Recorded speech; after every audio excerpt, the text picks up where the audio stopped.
உலகத்திலேயே பின்லாந்து என்பதுதான் அதிகமான மகிழ்ச்சியான நாடு என்று ஒரு கணக்கு எடுத்திருக்கிறார்கள்.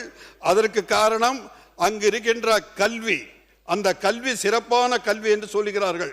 ஆகவே நமது தமிழகத்திலும் சிறப்பான கல்வியை தருகின்ற, ஏனென்றால் இப்பொழுது நமது தமிழக அரசு நடத்துகின்ற பள்ளியின் மீது மக்களுக்கு ஒரு நம்பிக்கை வரவில்லை.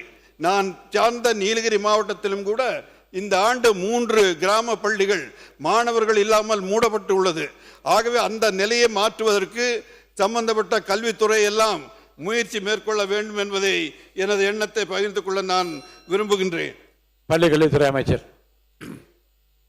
மாண்புமிகு பேரவைத் தலைவர் அவர்களே, தமிழ்நாட்டில் இருக்கக்கூடிய அரசு பள்ளிகளை பொறுத்தவரை மாணவர் சேர்க்கை போதவில்லை, மாணவர்கள் சேரவில்லை என்று ஒரு பள்ளிக்கூடத்தை கூட நாங்கள் மூடக்கூடிய ஒரு சூழலிலே நாங்கள் மூட மாட்டோம் என்பதில் தெளிவாக உறுதியாக இருக்கிறோம். அதே சமயம் மாணவர்கள் வரவில்லை என்று சொன்னால் கல்வி அதிகாரிகள், ஆசிரியர் பெருமக்களை அவர்களின் இல்லங்களுக்கே அனுப்பி என்ன காரணம், அவர்களுக்கு வேற ஏதாவது சிக்கல் இருக்கிறதா என்று கலந்து பேசி ஆக குறைந்தபட்சம் ஒரு 10 மாணவர்களாக மறுபடியும் வந்து இணைகிற பொழுது மீண்டும் அதே வேகத்தில் முன்பை விட இன்னும் வேகமாக அந்த பள்ளிகள் செயல்படும் என்பதை உங்கள் மூலமாக உறுப்பினருக்கு தெரியப்படுத்துகிறேன்.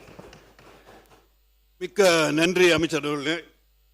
அந்த மாதிரி ஒரு சூழ்நிலை வந்தா ரொம்ப சந்தோஷம். அப்படிதான் வரணும்னு இருக்க எதிர்பார்க்கிறேன். தமிழகத்திற்கு மத்திய அரசு 12 ஆண்டுகளில் 14 லட்சம் கோடி நிதி உதவி கொடுத்திருக்கின்றது என்ற செய்தியை உங்களுக்கு பகிர்ந்து கொள்ள நான் ஆசைப்படுகின்றேன். நடப்பாண்டிலே மத்திய அரசின் பங்களிப்பு 33%, அதாவது 32,921 கோடி கொடுப்பதாக முடிவெடுக்கப்பட்டுள்ளது என்பதையும் சொல்லிக்கொள்ள நான் ஆசைப்படுகின்றேன்.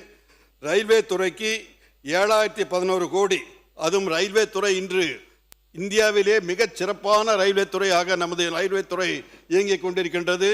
இது இன்னோவேட்டிவ், இதெல்லாம் இந்த ஹைட்ரோஜன்ன்றதெல்லாம் நீங்கள் பார்த்துருப்பீங்க. அந்த அளவிலெல்லாம் சிறப்பாக வந்துட்டு இருக்குது. அதையும் நம் தமிழகத்தில் எல்லாம் நாம் பயன்படுத்திக் கொள்ள வேண்டும் என்பதற்காக இதை உங்களிடம் நான் பகிர்ந்து கொள்ள விரும்புகின்றேன். கடந்த ஆண்டுகளிலே நமது ஒரு 11 மருத்துவக் கல்லூரியும் கூட தமிழகத்திற்கு வந்திருக்கின்றது. அதனால் சிலர் சொல்வது போல் பாரு, இவர் நமது காமராஜ் சொன்னார், பாஜக இருக்கக்கூடாதுங்கிறார். பாஜகவே இருக்கக்கூடாதுன்னா நீங்க வேற தேசத்துக்கு தான் போகணும். இந்த தேசத்தில் பாஜக எல்லாம் போகாது. அதனால அந்த மாதிரி எண்ணங்கள் நெகட்டிவா வேணாம். எல்லாரும் இருக்கட்டும். உங்களுடைய கருத்து வேற, நம்ம கருத்து வேற. நம்ம கருத்தோட நம்ம பயணிப்போம், உங்க கருத்தோட நீங்க பயணிங்க. அதனால அது வேணாம் இது வேணாம்னு சொல்லி ஒரு நெகட்டிவ் அப்ரோச் வேணாம் தயவு செஞ்சு. ஆமா, உங்களையும் காங்கிரஸையும் சொல்றாரு.